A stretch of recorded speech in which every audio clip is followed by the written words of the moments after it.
Welcome to the group chat with Tara Thomas and Amanda Goodman of Faith and Four-Letter Words.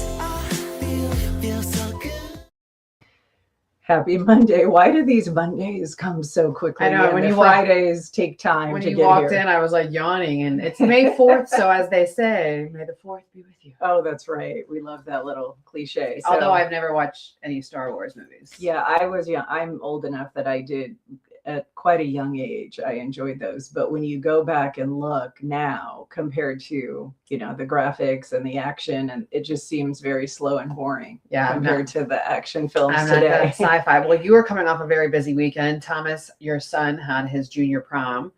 And then you were doing the hosting duties and the cakewalk. You were very excited about the cakewalk The cakewalk was a smashing success. I brought our portable mic that we use for our shows. And as the kids would walk into this big multi-purpose room at the downtown Sportsplex in Waterloo, where a bunch of the food and this iced coffee keg were out, I was in the back with my good friend Michelle and Tracy, and we were, come on back. It's time to take the cake at the post-prom. I mean, I was You were doing in the it. You were in cheesiest.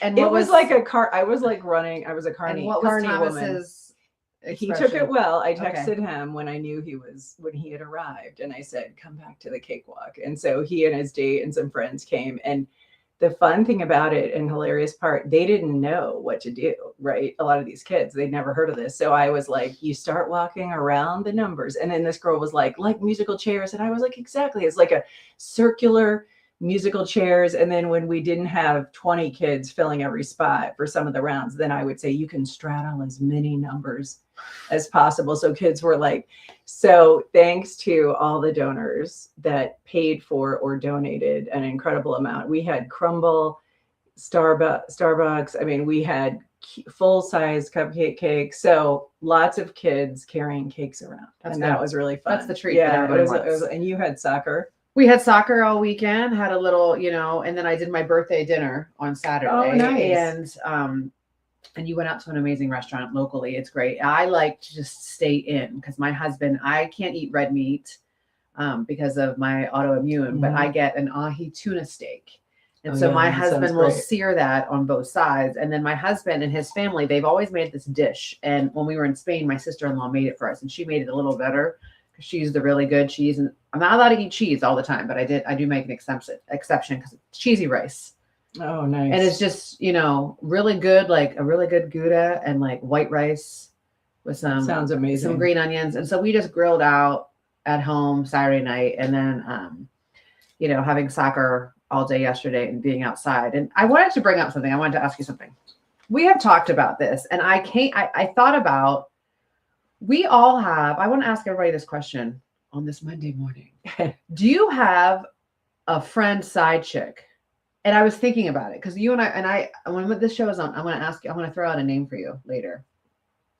So what I was thinking about, we talked about this on Friday for our birthday, that, I like a public acknowledgement on a birthday or a congratulations when something is going on. I'm very in tune with it because you and I are in the glass fishbowl. Okay. So when someone comes to my page and is like, happy birthday, and that's all they have to say, happy birthday, Amanda. That means that they are willing to acknowledge publicly that we are friends, we are associated. When people don't do that, and then they only text me privately, or it's like two different people, I'm like, got it. And I say this and people are like, oh my gosh, Amanda, that's so petty. It's not petty, okay?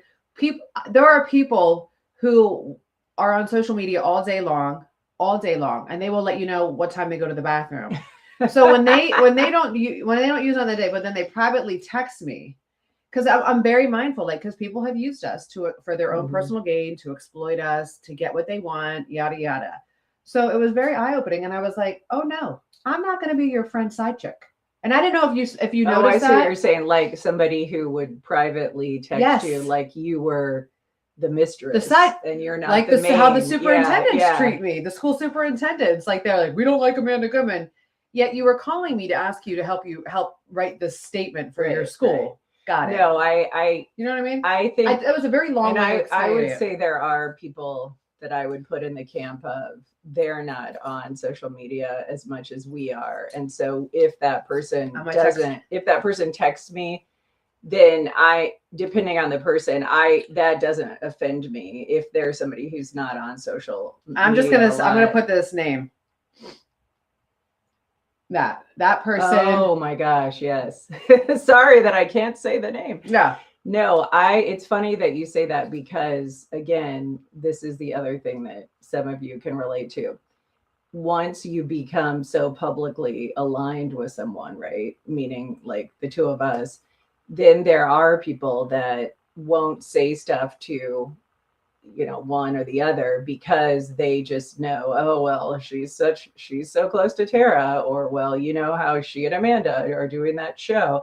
So I think that has had a chilling effect on people probably being honest. And I'm sure they edit themselves, to us. And so that's fine, because if they feel that way, and they, want to bash one or the other, like we're equal opportunity receivers of the hate, so we don't really care. Listen, I guess, when it's anybody's birthday or anything's going well in someone's life or something's happening in someone's life, right? I will always reach out publicly and let you know publicly that I have your back. Publicly, I have your back. I will probably also reach out. What else do you need? But I want to make it very clear, because we are in a social media world. That is me saying out loud in front of, it's like getting in an amphitheater with a microphone. I've got this person's back. I've got this person's back.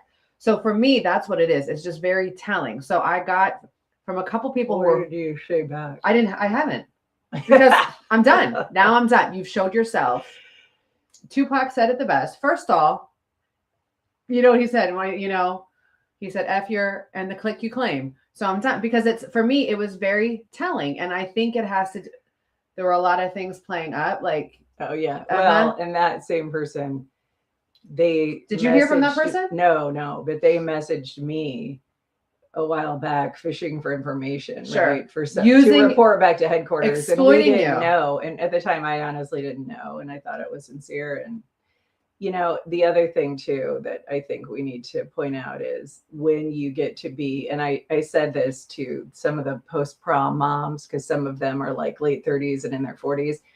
It's so funny because they're still at that age where they are really more concerned probably about what people think than what we are. And part of that just comes with age, and also just being through more life experience, then you recognize how not important some of the things turn out to be, right? And so I just kind of said to them, wait till you're in your 50s, and I promise you, like, some of this won't matter. And it's so hard to explain because it's like you truly do not care. And I know people say that a lot, and they really do care because they're hurt or they're just trying to keep a brave face up. But when I tell you that you just don't care, I mean, it's the weirdest thing. It's like, even we both probably can agree on this, even like 5 years ago, I would have probably been more bothered if I were focusing on certain people and saying to myself, well, that person didn't wish me a happy birthday. You know what I mean? I think I would have been hung up on that. Oh, sure. Now I don't even think about it because we were so busy. I agree with you. I literally, and I'm going to make this clear. Like, I'm completely unbothered by it. I'm aware now. But you just think there's a motive. Oh, 1,000%, which I already knew it. Because we had, for instance, we've talked about this person. This person has opportunity controls their loyalty. Opportunity controls their friendship. What can you do for me? But comes like a snake with a bonnet. Like, just appears like you're like, oh my goodness. They have good. And I don't want to offend. I better keep Amanda close. I don't want her to be my enemy. Right. And so for me, it's, I know that I'm a good person. And it's the reason that people sometimes don't want to stand with me is because I do toe the line on, I'm not trying to be popular. So I'm going to try to do the right thing. And that means sometimes making a very big stand on social media about an issue. But for me, it was kind of like, okay, all right, good. Well, and thank you for showing me who you are. Also, the other thing that's so weird, there are people who have said to me, in light of some of the things you've shared about what I'm going through, they've said, well, I can't believe they said that to you, knowing how close you are with Amanda. So it's like So you're not going to be truthful Right. because you're worried that I'm going to tell her. And so then I thought, well, that's even more inauthentic because then they're just they're withholding Right. being honest because they're afraid of like the ripple effect of like who's in my circle. And then I thought, well, then I wouldn't want to be close with that person anyway. You know what I mean? So sorry I said it. I should have edited myself so you could continue to think I was this way, but I'm really the least authentic person. So good. Don't say anything and just slowly back away. Just bless and release, as we like to say. And that's okay because we are old now. We're old. I mean, we're the older moms on the soccer and baseball fields. On these streets. Yeah, we're older. And so when we are older, we are just truly in a different phase of our life. Now she's straddling two worlds here. She's like up here with the old moms or up here with the moms that are probably closer to her age. And then she's down here at these elementary school concerts. Looking like grandma. Tell them what Lucci said. Yeah. So Aria because in the midst of 2 high school soccer games in 2 separate towns, let's throw a spring concert in like a which I appreciate was a 10-minute concert, which I appreciate. And I appreciate the arts, but I'm sitting there and I'm sitting next to Lucci. Lucci's with me because my husband was at a city council meeting at the time. Like it was a lot. So Lucci leans into me. She's 10 and she was like, next to the grandparents, you're the oldest one in here. And like, what do you do? And then and they start singing. So then I can't yell back at this chick. And I'm like, so funny. I love it. I am telling you though, there is a piece being an older mom. I have written about this before. This weekend at soccer, first of all, I look like the Unabomber because it was windy out. So I have my sunglasses on and I have a hood up, or I look like the kid Damien. I look like Damien from Mean Girls. She doesn't even go here. I mean, like blue hoodie.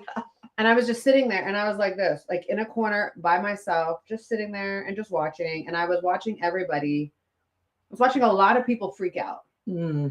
Like a lot of people freak out. They're still, they still are hoping for or haven't accepted, the reality of your kid probably isn't going to go pro. Listen. Or get a full ride. Listen, if your child is playing at a club anywhere in Iowa, right now, they're not going to be the next Messi. Truth be told, because all these young kids who are like phenoms who have been identified, they are at soccer academies where they're living full time year round. Like that's what it is.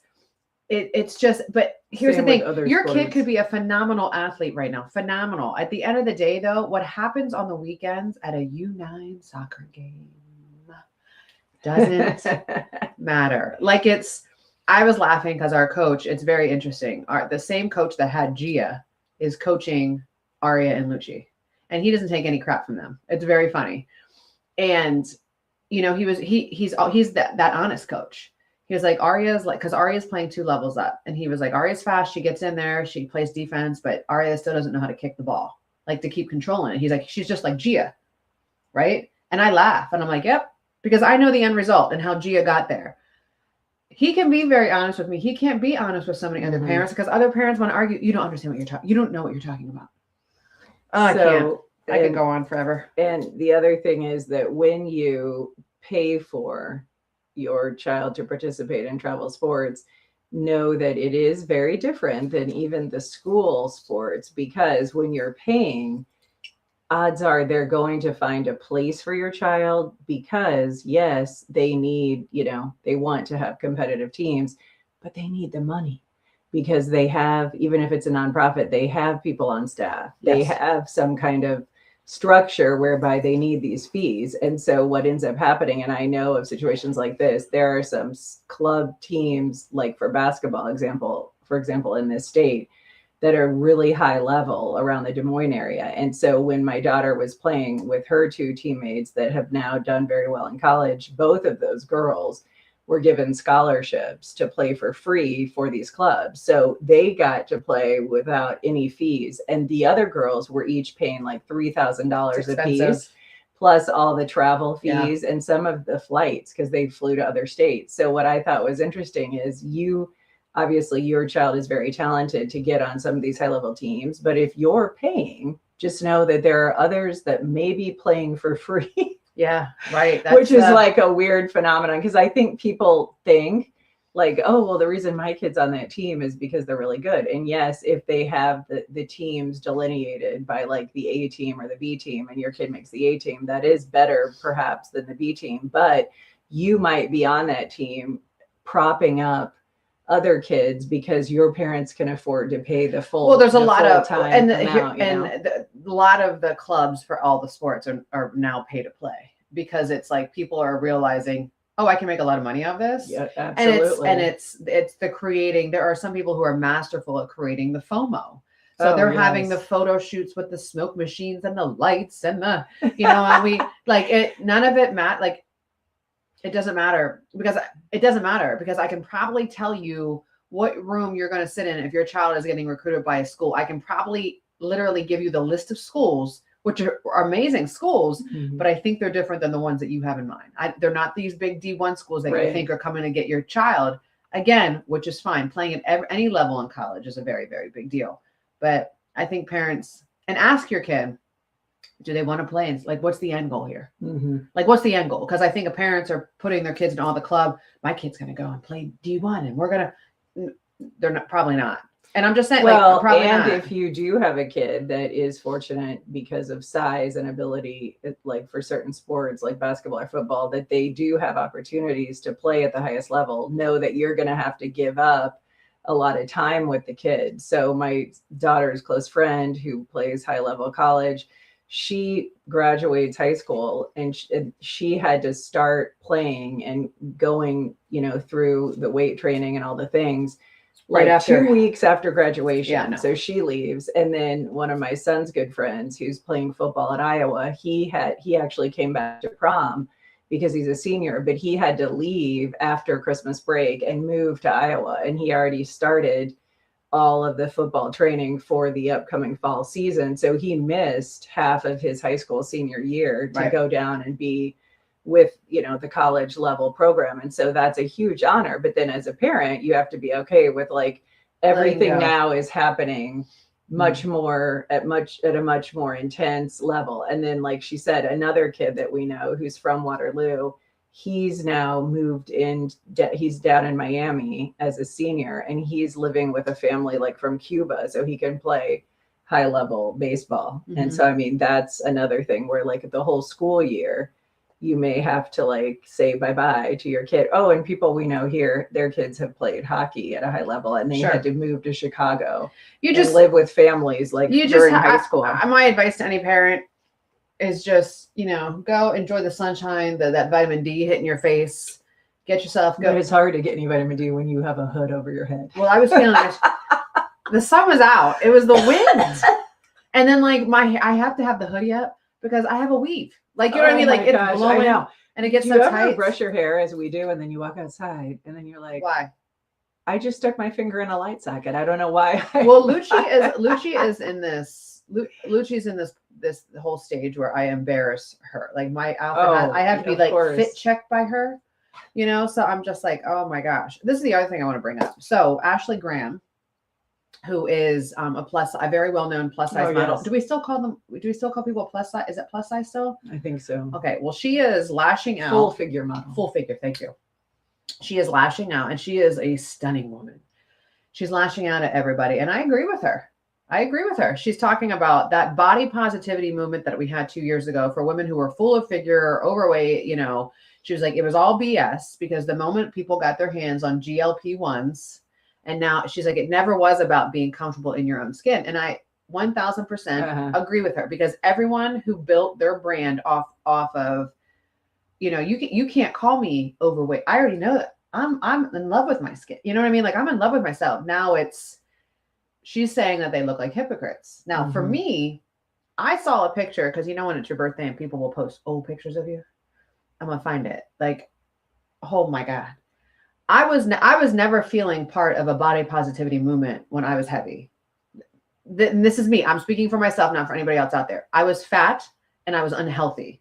I was not comfortable in my skin. I was like, I felt gross. So I never was body positive. And I wasn't like, look at me, big as beautiful. No, it wasn't. I was so unhealthy on the inside and it was showing on the outside. So for me, I was like, I never wanted to be part of that. So I don't know what your thoughts are on her coming out and like calling it out.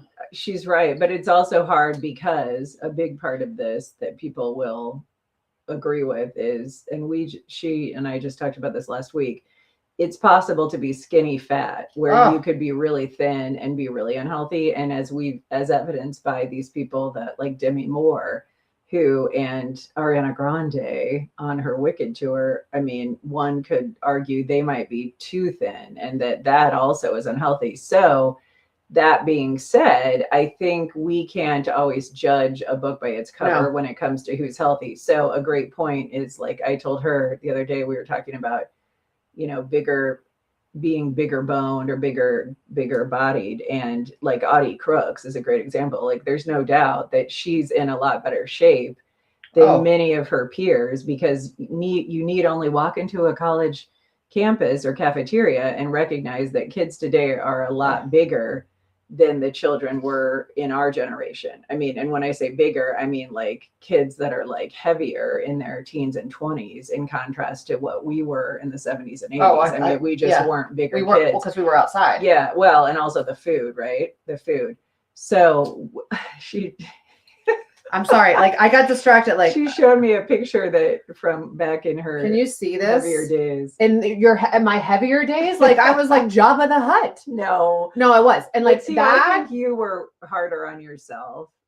I wasn't hard enough on myself. No, but I thought you still were beautiful. But I think that you are healthier now, obviously, because also your skin, changes when you get healthier. So, so my point of saying this is some of the people that are bigger are actually in better shape than some of the thinner people. And you can go on, a great example is you can go on TikTok and they have those really cool classes where it's like spin classes or high intensity aerobic. And these would be served up on our For You page because of the kind of music we like. So I've seen these classes where it's like all hip hop 90s. Oh, I know. And they're like, and they are the dancing classes. People, and people are in amazing shape. Don't even get me started. But they're already. bigger, right? Yeah. They're bigger. And so you look at that and then I think, oh my gosh, that person is like carrying a lot of weight. And yet I know cardiovascularly, they're in better shape than a lot of us. So I think that's where we do have to be careful, is when we can't just default and say that they are unhealthy. But this isn't us. Science will tell us, right? And the biological fact is that, yes, when you carry more weight, that with that comes higher risk for a lot of problems. And so, great example, my knees. Like I had to lose weight because my knees were carrying so much of the pressure. And I was told, as you know, in the fall when I had my second knee scope, they said, don't walk for exercise. Yeah, no, say less. Well, it's what is it? Like there's some kind of crazy, I'm going to look it up because it's like for every pound overweight you are, it's 4 like pounds of pressure. It's 4 pounds of pressure on your knees. And that's why like my knees were horrible. And I want to state this, but she brings up a good point. We're skinny fat. I was skinny fat for the majority of my television career. I was very skinny for the majority of it. I was the most unhealthy, so unhealthy. So when I got like very big, I still was the exact same unhealth, but then I was like not taking the things, like I was still doing the keto, but then I was eating all the carbs as well. Like then I was drinking a lot, and that's why the skin was yuck. And it was just horrible. So I would never, I think I want women to feel, I feel good about myself. And it literally, and this sounds so cheesy and you're going to be like, ew. It's literally about how you feel on the inside. Literally how you feel on the inside. That's what it is. Like there is no size.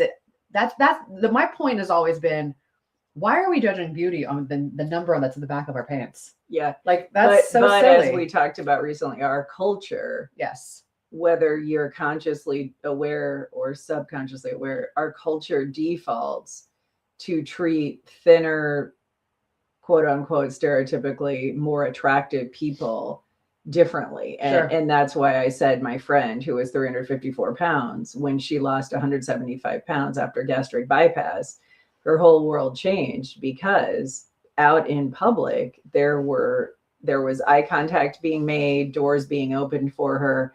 and accommodations being made that were not afforded her when she was so heavy. It's just so silly. And it's isn't so it silly. crazy? It was like she was invisible. Yeah. I believe it. I So believe that's it. just, so that always bothered me when she told me that, because I had not walked in her shoes, because I had never been, you know, that heavy to really understand or relate to that. And so, but you're absolutely right. Like, I mean, there's so many people that come to mind, like Melissa McCarthy, Lizzo. I mean, the list goes on and Lizzo is on. the one that sticks out because she was the one that was so, you know, and again, I will always say, and I will say this publicly, and there's people who won't say it publicly and are on them. I truly believe that GLPs are medicine. GLP-1s, it's medicine, and it's taking a lot of people off of another laundry list of medicine that they would be on to like regulate their health. So if you can get your insides healthy and your organs healthy, why would you not? You know, but just because you look skinny doesn't mean that you're healthy. And that's what it is. Like, so that's what I think women, we need to flip it and start saying like, oh, I'm skinny. No, are you healthy? And that's the big thing in my house. Cause I have, especially my daughters, and my son was also body.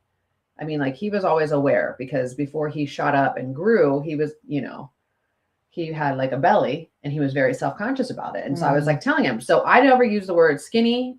I never use the word fat. I use words healthy, unhealthy. Is that healthy? Are those healthy choices for us with my daughter? Because it's very, very important to me to change it.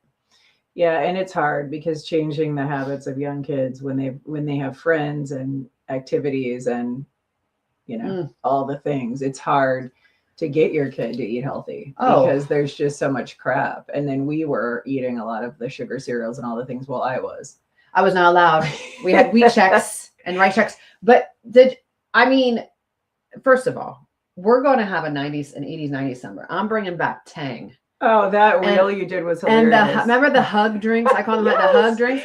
But we were getting coffee this weekend. I was dropping Meatball off for a grooming appointment. Okay, Saturday morning. Luciana is in the car with me, and she starts rattling this thing. She's like, "Can you get me this blah blah blah blah with mango cold foam?" And I'm like, "What?" Like I am ordering it, and I sounded like a complete moron. And I'm like, "Can I have like a grande with goat milk from the Grecian islands and like, you know, and some honey from the bees that were like, I mean, like it was just." Oh gosh, it's so true. But they get all that on social media, and we were.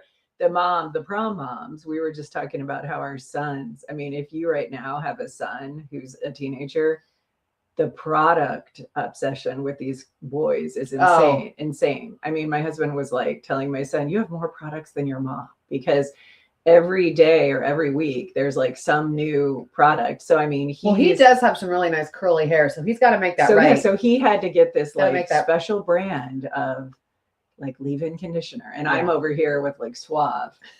I'm over. I know.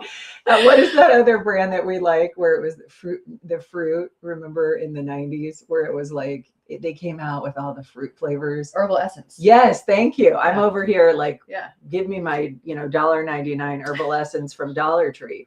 So the part that really blows my mind too about social media is how we are critical, of the kids.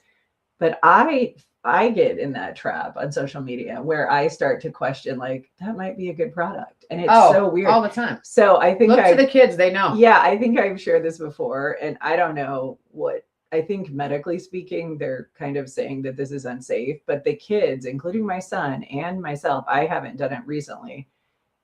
We do the mouth tape. The mouth tape Explain is the like mouth a big tape for one, me. right? Okay, so what is the mouth tape? So you put a piece of tape that looks like what's the purpose? Because then you breathe through your nose, and then it's like healthy.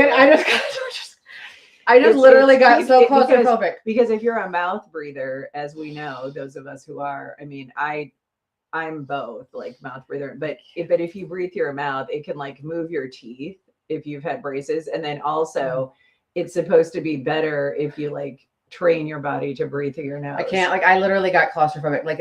It is my biggest. So my son also has, has the breath strips or the nasal strips, and that's supposed to help when you have the mouth tape. Then you like maybe I can breathe try through that. your nose. No, because as big as this nose is, I cannot breathe through it. Like I think I literally have a deviated septum, Yeah, my but dad I did don't. too. But I don't want to get it fixed because I don't want my nose altered. Yeah, Like I I get don't that. want like I want my And nose. a lot of, and let's be real, those of you watching will know this. A lot of people who've had those trendy sinuplasties, they don't work because my dad had one and he felt like there was no difference. Yeah, So I've I had a mean, lot I of feel people. like there's a lot of, so it's like the balloon sinuplasty where they're like opening up your airway. And I don't, some of you could weigh in on this. Maybe you have had success, but I know quite a few people, I feel like, who said really didn't change that much. You know what changes, know? and I do this a few times a week, is the nasal irrigation system. Oh you, yeah. like you just But don't have your children use around. the neti pot. Yes. The reason that I don't do that is because that person in like Louisiana put water out of the 'cause tap they're- and got like an amoeba. Right, because it clearly says everywhere on that box and in the So instructions, you use do not the do. distilled Yes, water. I use that you distilled buy. water. Okay. Like I am putting like it is my body, like, and it's That's I don't. good though, because it's Oh, supposed to 'cause really it- help. I mean, you can feel it up here, like it And just that doesn't give you a headache. No, it releases. Okay, I will okay. have my migraines start in my sinuses. That's where I will Okay. start with a migraine. So when I do that, the headache, it's like gone. It's crazy. So it's been well over a year ago, out of the blue, I just woke up, nose so stuffed up. It was awful. I couldn't clear it up. Like it was persistent. So that led me to a friend of mine who's like a PA at an allergist. And I never thought I'd be able to do this because I used to get sick. Like the Flonase would make me feel worse. I Oh. like those Yeah. kind of sprays. yeah.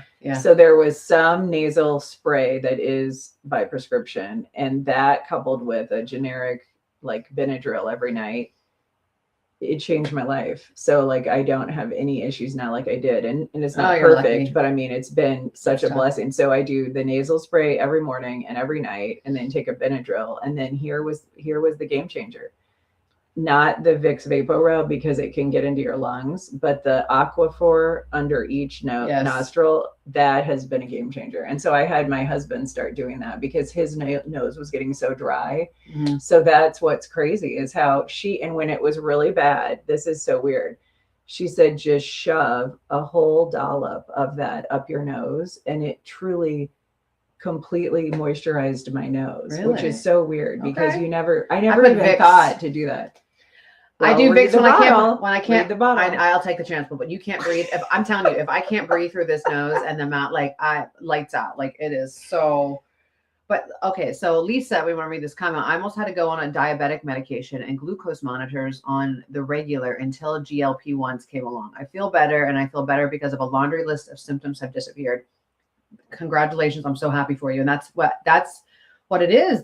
Listen, the majority of all of our medical issues are because of our insides, right? It's because of the food we've eaten that have led to, our food. Mhm. That's where it's going to come down to. Our food is either going to hurt you or heal you. Christy O'Connell, who owns Rock Gym, Yeah. she used to always say, she's just like, abs are made in the kitchen. You can come in this gym every day of the week and you can stay here for as long as you want. But she was like, your abs and your health, everything is done in the kitchen. That's so true. I think they say it's like 90% lifestyle Yes. and 10% exercise. So Right. a lot, diet and lifestyle are like 90% of how we look the way we do, Well, which is so My which is so encouraging. my if mom you're not has- somebody who wants to exercise a lot. Well, my mom has, she's gone, on the roller coaster of weight stuff. And I looked at her and I have no problem telling my mother exactly what's on my mind. And so I looked at her, I'm like, you can't drink alcohol anymore. Like, you can't drink alcohol anymore. And she doesn't drink a ton, right? And she's sitting there with like her martini. She's like, no, this is fine. No, because it's turning into all of these things once it's in your body. It's turning into sugars and like you can't drink alcohol But anymore. she's thinking, okay, Mandy, you used to be Yeah, doing keg stands. I did. So I got it that's in. where I people got it get in. mad Well, because they feel like then that's the default, right? She thinks is- she's so better. You did drink for years, so then Oh. now you can't. But what she's saying is from the health standpoint of like how it made her, made you For feel sure. And it's people are like, what did you do? And I say, like, I stopped drinking. I will never tell anybody to stop drinking. You do you. And it's wonderful. I'm just saying, when I was taking a sip of alcohol and I was getting my hangover instantly, Like I'm drinking, I like mid drink, I'm not even finished my glass of wine and I have a banger headache Oh, coming wow. on. And I remember telling my doctor that he was my GI specialist and he's like, your body's rejecting alcohol. Like stop. Like I was fighting it for so long. So all I know is for me, when I chose to live alcohol free, my life got better. That's Like good. everything got better. And I'm not telling anybody what to do. And I'm not saying, well, I stopped. You can stop. I mean, and I remember ever since I've known you, you've never had a touch of alcohol. I've never seen you. And I remember thinking, how do you have fun? And that's such a silly thing to think, right? But I used to think like, I can't stop drinking. I'm not going to have fun. But I have more fun being around people who are drinking. Doesn't bother me at all. It's also fun, the sober ones of us watching. You see people at their best and sometimes at their worst, right? Because you're around people in social situations where 3 hours into said social engagement, they might act completely different, or they become all of a sudden like, very honest. They've had their truth serum. So I have enjoyed that over the years because I've seen people in a different light, and for better or worse. And I think it is funny because that's another reason why people don't like the sober ones hanging out, because then they're just like, oh gosh, yeah, of course Tara is going to be, everybody else is drinking. And so then it makes it like, whether even if you're not this way, you're not judgmental in that respect. And it doesn't bother me because I've been around people my whole life, obviously, who are going to partake. You by default are, like she said, you're Debbie Downer. Well, but the other thing is like, I think years. after you're over a certain age, stumbling out of a bar or like slurring words and like falling down, it just is not like, cute. It's not like Countess Luann when she fell in the bushes. When she fell, yeah. Because so I see things now differently. And then she ended up getting arrested and going to rehab. Yes. And Britney Spears is being arraigned today. Yeah, she is being arraigned today. I just think poor girl. She's been through. But here, look, Britney Spears is the result. I blame a lot of it on Justin Timberlake. I do too, because he was made. She was vilified, and he made the hero. They painted her like she was crazy. They flipped the narrative on her. She's crazy. Well, everybody exploited that girl for decades. Everybody got what they wanted from her. They were squeezing her like a lemon. And look what they did. Right. And then they made her out to be. Of course, she has a myriad of issues because people were using her. They weren't loving her. They were using her. Have you seen how, speaking of former Disney Channel stars, have you seen how thin Christina Aguilera is? Yes. She and Ariana Grande have that phenomenon that you talk about where their heads look like, what do you say? Orange on a toothpick. Yeah. Yeah. Have you noticed that? Yeah. I mean, it's weird because you can't put your finger on it. And then when you see the person and you're like, well, it looks different. And it's their head is so much bigger because they lost too much weight. When the rest of when your body is so small and you can only shrink your head so much, then all of a sudden it's like a mismatch between your body and your head. I can't lose any more weight. Like I'm at my goal weight because I like my lips bigger. So if I lose any more weight, I'm literally going to look like the Mrs. Potato Head with like the lips in. You know what I'm saying? So like I'm done. Oh my gosh, right? That is so funny. I remember that when we would play. Put those together. It's like, do kids still do those? No. But the other thing that kids don't do today because of TikTok, which by the way we talk about. I love TikTok.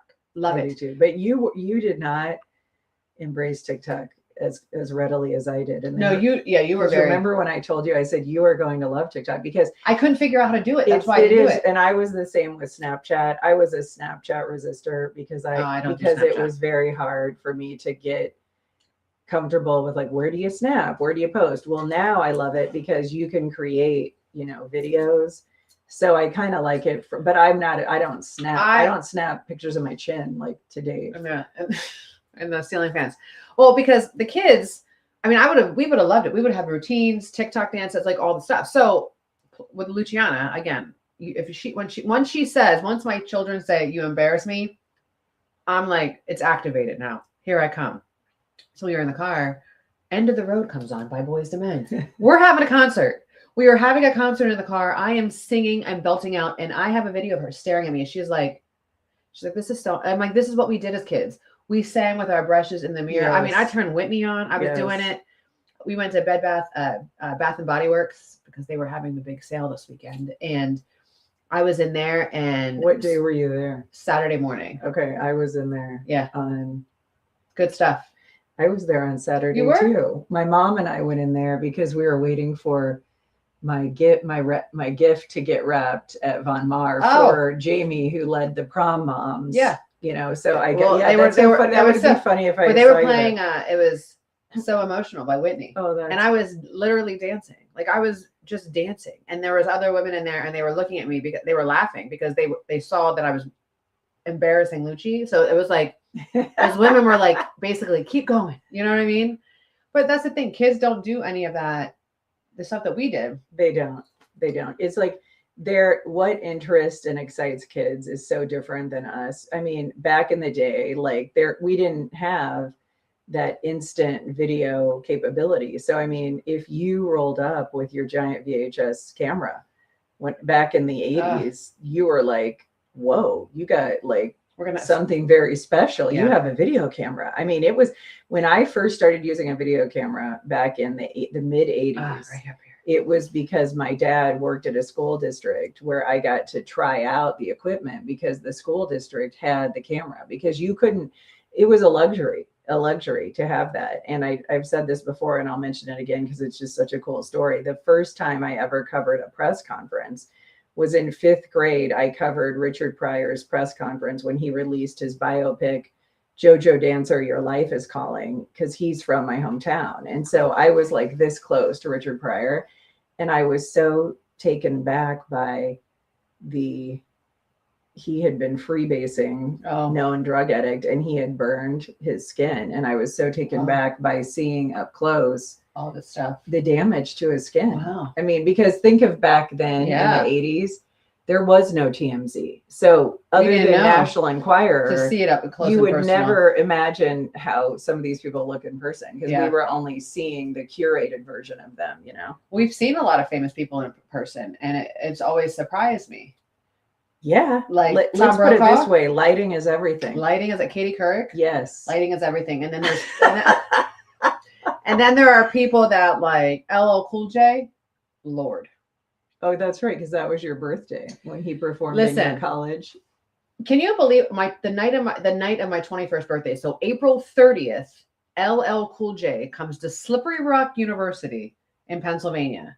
I was the Panhellenic president. So the Panhellenic Council that oversees all the sororities, I was a president over them. So the SGA was putting on, very long story short, I got myself front row. That's awesome. And I was wearing, you would appreciate this, some black leather pants and a black shirt, because of course I was. But so LL Cool J comes to my college, and then I leave that concert and then go to ring in my 21st birthday. Like, it couldn't have been scripted better. And this was so funny. I remember awesome. My boyfriend at the time in college, he was very jealous of LL Cool J. Like, he was just like, if you go to that concert, we're done. And I was like, bye. It's like, first of all, if I have a chance with LL Cool J, like, oh you know my gosh, that is so funny. But but so when I saw him in person, I mean, you're like, this is like, this person is not human. Yeah, some people look better in person. I remember back in my TV days, I had quite a few people that would see me randomly out in public, and I'd be like, yeah, you look better in person. Like, what, they look like Shrek on TV? Yeah. Like, so this coworker of mine, Michelle, who is not a close friend anymore, she was a news anchor years ago with me. I remember she said, well, I'm always told that I look better on TV. And I thought, well, that's not a good thing, honey. That's not a good thing, because then like it's actually you that they have to live with if they want to marry you. I always love when you look so much, you're smaller in person. And people would say that, and they mean well. That's you though. For me, it was always, you're way taller in person. No, I was talking about fat. They only saw me sitting down. Oh, well, yeah. And then poor Ron, it was always like, you're so small in person. Yeah, poor Ron. Which for a guy, you don't want people to say you're like, people would be petite. Like, you're a lot prettier and tinier in person. And I would go home, I'm like, well, do I morph into Shrek before I go on a TV? Like, does someone want to talk to me about Thank you, by the way, for all the comments. We've been blabbing so much. Let me go to Tia. She said, I'm a plus size. I also went through years of yo-yo dieting and finally a program working on me and eliminating certain foods, understanding sugar is more addictive than cocaine. And that is so true. Oh, I mean, God, yeah. And the thing that we don't recognize is how much it impacts our mood. Because if you've ever been on those diets where you kind of try to go sugar-free or low sugar, those first 48 hours, you'll have the same withdrawal as if you were going off of a hard drug, because your body is like rejecting, going through the, period of rejection. And so, I mean, I think that that's definitely the telltale sign of how it's impacting your brain and your body is if you get headaches when you're not getting that dose of sugar, you could be addicted to it, right? Let me tell you, since I've gotten healthier, I eat anything I want, right? I eat anything I want. Because what I've learned is this. I did Atkins. Oh my God, where I was eating like, I would go to Hardee's. I'd be like, can I have the Monster thick burger, but hold the bun? Like, how dumb. Like, think about how like unhealthy that was, eating all that meat and cheese and everything. I eat anything I want. It is literal moderation. Because all a GLP-1 does, it's not this magic shot. It doesn't like melt this fat away. Right. It is controlling the food noise. It is literally sending the signal to your brain. Hey, listen, you're full.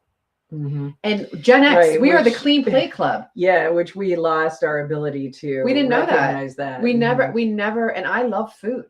I love food. You put food in front of me. I'm a foodie. I'm going to eat. Like, I'm going to eat. And I never knew what it was like to feel full. That's what it is. Losing weight is all about moderation. So you can eat because if I was like not eating sugar or not eating carbs during the day, and I was like, I would do great during the day. Well, here comes the 10:30 at night and I'm laying in my bed. I'd be like, I could just, and I would go sneak eat. I was sneaking food and eating food and like craziness. So I will tell you that I am the healthiest I've ever been on the inside. That's great. It shows on the outside, but I don't deny myself. Like my friend at work made me this chocolate peanut butter cake. Which looked amazing. By the way, she posted pictures of that cake, and then I posted the prom pics with my mom putting my son's boutonniere on, which was so special. That was pretty. That's on our Faith and Four Letter Words page if you want to check it out. Yeah, and it was like a tale of two things, right? And I just feel really bad because within Tara's life recently, she had women celebrating her car accident, laughing about it, making a joke about it, and it's disgusting. And then I'm realizing I was surrounded by people in my atmosphere who chose to bake me a cake and brought me flowers. Like I almost cried when my friend and colleague came in with this cake because she's got 3 kids at home. She's super busy with her work. And I'm like, you literally thought of cared me enough to do that. And it was like so much. It was a double layer. I mean, this cake, and it was like made with coconut milk. So it was dairy free.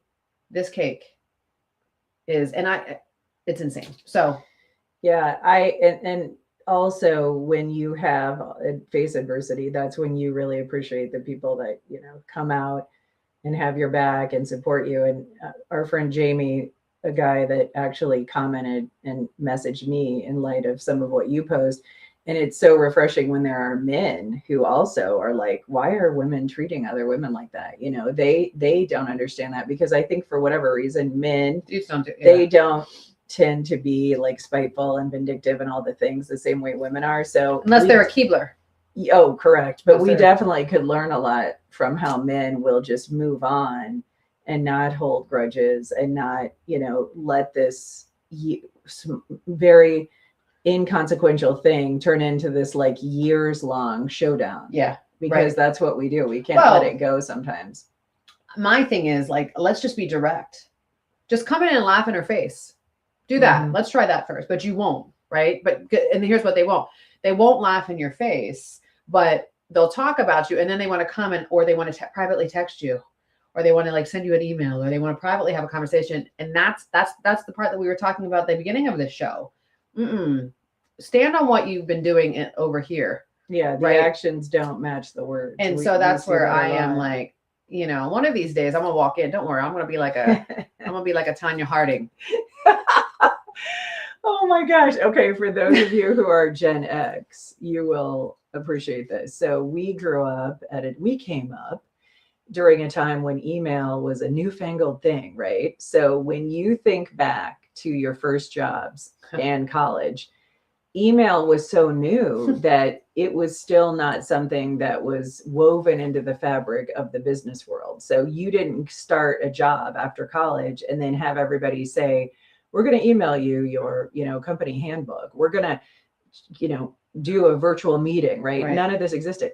So I thought it was so fascinating. I wouldn't say I'm a huge fan of Mark Cuban, but I respect the fact that he has built so much, he's a self-made man and he's an entrepreneurial genius. And now, of course, famous for being on Shark Tank and then owning the Dallas Mavericks. So here's what blew my mind that I knew you would love. He never has a meeting and he never has any business calls. He runs 30 businesses only by email. And he said it has changed his life. And the reason that he did this is because all of the years that he was working for other people and trying to build his entrepreneur, I guess, empire, he was so tired of being on everybody else's schedule because he had to plan his day around, well, when does this person want to meet with me? True. When do I have to do this true. all hands meeting with the team? So he said that he vowed if he ever had autonomy that he would never have any more business calls or meetings. And so he said it is so refreshing when he can be on a beach or he can be, wherever, and he can work from anywhere. And he said he's on email 8 to 9 hours a day because he's the boss. So he is constantly on his phone or his computer. But the way that shifted my head to think, can you imagine if all we did were through emails? I mean, if all of all the meetings and all the things, it'd be fantastic. It would be an amazing, for us, it would be an amazing freedom that we've never been afforded because we've had to, let's face it, waste so much of our time in meetings. Right. And I think that's a problem with COVID would happen. Now the meetings, the meetings that still could have been emails are now Zooms. And it's like, just because people are having meetings just to have meetings. It's just so silly. And do you think there's some people who they want their calendar to be full of meetings because then it makes them look like they're really busy? And I think it's silly. It's kind of like when you're not busy, you're wasting time. When people are like, well, they want to try to one up you. And then like, well, I work, 60 hours a week. You know how I view that now? Well, you're wasteful. And you don't know how to manage your time. You're inefficient. You're inefficient. You're like, you're wasting your time. Like, that is not a flex to me. Like, there used to be a woman that used to be like, well, I work so many hours. No, actually you don't. But if you have to say that to make, that doesn't make me jealous.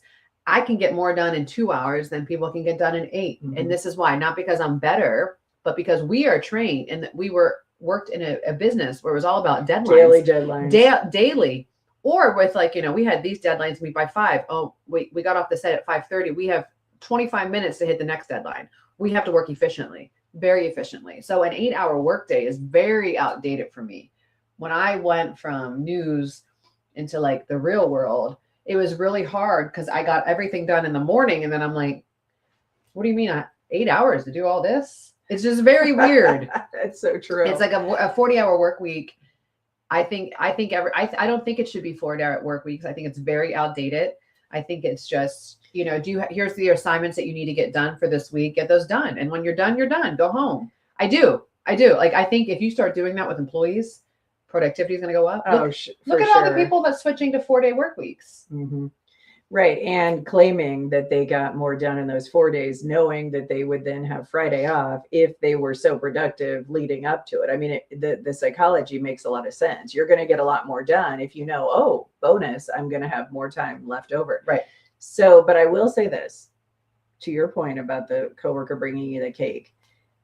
When you are doing virtual work, you miss some of the in-person engagement because no one's going to bring Mark Cuban a cake if they can't even, get an audience with him. Right now, I assume people still bring him a cake, but I'm saying the point is we are creatures of social connection and we are wired that way to some extent, especially because of being in television news.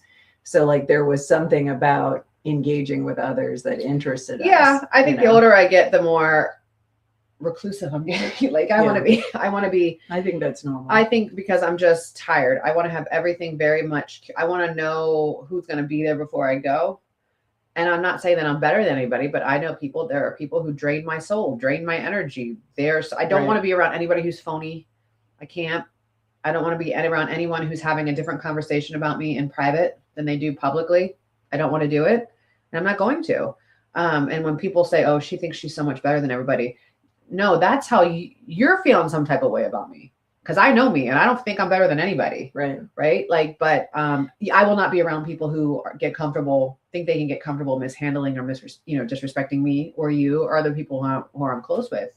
And no. Well, and there's something to be said too for that sense of community that only certain in-person engagement can foster. And so I do think, like, to her point, there's a point, when you're in those spaces and places where you want to feel loved and supported, I totally know what you mean. There's just certain events or situations where you're not going to feel that energy. Right. And so you're better off maybe just being alone, because you might be so bothered or so hurt because of the slights or feeling left out, or like we said, the reversion back to mean girl tables from middle school where you're not invited to sit at the cool table. It's literally so sometimes you might go to an event where you're supposed to have fun and feel supported, and then you might leave feeling very drained and like, why did I waste my time doing that? Because it just made me feel worse. Yeah. Right. Yeah. I get that for sure. No question. I can't believe we're wrapping up. It is 7:56 on this Monday, May 4th. We do want to say a heartfelt send our condolences. A young boy he's a teenager in our area, battled cancer so bravely, fought like hell. And from Dunkerton, Iowa. His name is Ledger. We want to send out, I don't want to say lost the battle. He passed away over the weekend. He never lost the battle because he fought courageously. And we want to send our heartfelt prayers to everyone there, his family, his friends. Especially his friends. Mm-hmm. I mean, Dunkerton's a small town. They all grew up together, and knowing that they won't have their friend there on graduation, that's really, it's heartbreaking. It's heartbreaking. So please, my 4-letter word today is pray, because please pray for his family, pray for all the kids who are fighting many battles, right? And just make sure you lift their family up, and those friends, those kiddos who should be excited around this time of year, right? Because it's graduation, it's prom, it's all these exciting things. And now they have to attend the funeral of their friend. Awful. It's horrible. It's awful. Our verse for the day comes from Ezekiel chapter 36, verse 26. I will give you a new heart and put a new spirit in you. I will remove from you your heart of stone and give you a heart of flesh. And so that's our charge for the week is, let's not approach things with a heart of stone, because, there by the grace of God go I. And so I saw a guy yesterday when we were coming out of the San Marnan Crossroads area, my husband and I could not believe what I saw. It was a very older gentleman with that like spinal stenosis where he was like hunched over. He was carrying a garbage can along San Marnan, and he was picking up the trash. Have you seen this gentleman? And I just thought, here's a man who's like physically very disabled, and yet he is out here trying to, one piece of trash at a time, make the world a better place. And I just couldn't get over it. I mean, it almost like moves you to tears when you think about how people will do things to support the greater good despite all of their own personal challenges. And so I think that for me made me emboldened to say, how can I pay it forward? How can I be more kind? And then how can I also not focus on all my limitations as an excuse to not do right by others, right? Because we all like to wrap ourselves in victimhood. Well, I think of people, influential people in our community. And by influential, I mean they have money, and in small communities like this, it means that you have power. In your head, you have power.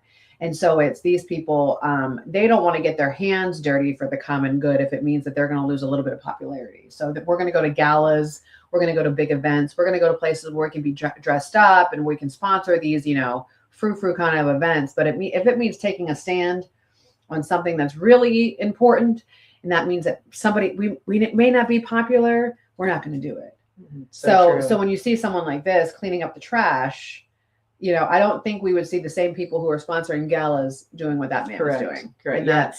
Don't be afraid to roll up your sleeves and get your hands dirty, because everything in this life is not all clean and pristine. And you can only turn a blind eye for so long before you realize like that could be one of us. Right. Yeah.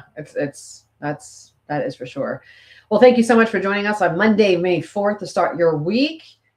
It's going to be 81 today if you are in I'm so happy. the state of Iowa. 80 Finally, spring may be No. upon us. Tomorrow it's in the 50s. Okay, so one day of, One day. You get one day. of joy and then back to reality tomorrow. Have a great Monday. We'll see you soon. Thank you for watching the group chat. The show is brought to you by the empowering staff at Urology Center of Iowa, Tenoyer Gardens, Azalea Lane Boutique, and Splendor the Medical Spa.